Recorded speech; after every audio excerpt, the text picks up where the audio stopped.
اعوذ باللہ من الشیطان الرجیم بسم اللہ الرحمن الرحیم۔ پناہ مانگتی ہوں میں اللہ کی شیطان مردود سے۔ شروع کرتی ہوں اللہ کے نام سے جو نہایت رحم کرنے والا رحیم مہربان ہے۔ آج ہم پڑھنے جا رہے ہیں سورۃ البقرہ کی آیت نمبر 26۔ ان اللہ لا یستحی، تحقیق اللہ نہیں شرماتا، ان یضرب مثلاً، یہ کہ بیان کرے مثال، ما بعوضۃ، کوئی سی مچھر کی، فما فوقہا، اور پس جو اوپر ہے اس کے، یعنی مچھر کی یا اس کے پر کی مثال بیان کرے، یا پھر مکھی یا مکڑی کی مثال بیان کرے، اللہ اس بات سے نہیں شرماتا۔ ان اللہ لا یستحی، بے شک اللہ نہیں شرماتا، ان یضرب مثلا ما بعوضۃ فما فوقہا، یہ کہ اللہ بیان کرے مثال مچھر کی یا اس سے بڑھ کر کسی اور چھوٹی چیز کی، مثلا مکھی یا مکڑی وغیرہ کی۔ فَأَمَّا الَّذِينَ، پس وہ لوگ، آمنوا جو ایمان لائے، فَيَعْلَمُونَ، پس جانتے ہیں، أَنَّهُ الْحَقُّ، یہ کہ وہ حق ہے، مِن رَبِّهِمْ، ان کے پروردگار کی طرف سے۔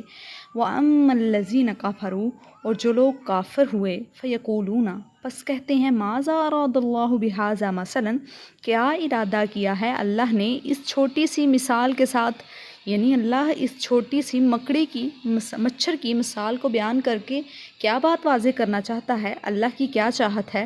یضل بہ کثیرا ویہدی بہ کثیرا، اللہ تو یضل بہ کثیرا، گمراہ کرتا ہے ساتھ اس کے بہتوں کو، ویہدی، اور ہدایت دیتا ہے بھی ساتھ اس کے کثیرا، بہتوں کو، وما یضل، پس نہیں گمراہ کرتا بھی ساتھ اس کے، الا الفاسقین، مگر فاسقوں کو۔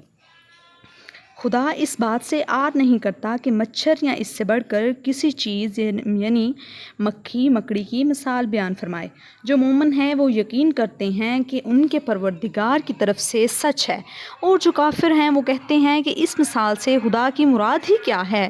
اس سے خدا بہتوں کو گمراہ کرتا ہے اور بہتوں کو ہدایت بخشتا ہے، اور گمراہ بھی کرتا ہے تو نافرمانوں کو ہی گمراہ کرتا ہے۔ ان اللہ لا یستحی ان یضرب مثلا ما بعوضۃ فما فوقها فاما الذین یعلمون انہ الحق من ربهم واما الذین کفروا فیقولون ماذا اراد اللہ بہذا مثلا یضل به کثیرا ویہدی به کثیرا وما یضل به الا الفاسقین۔ صدق اللہ العظیم۔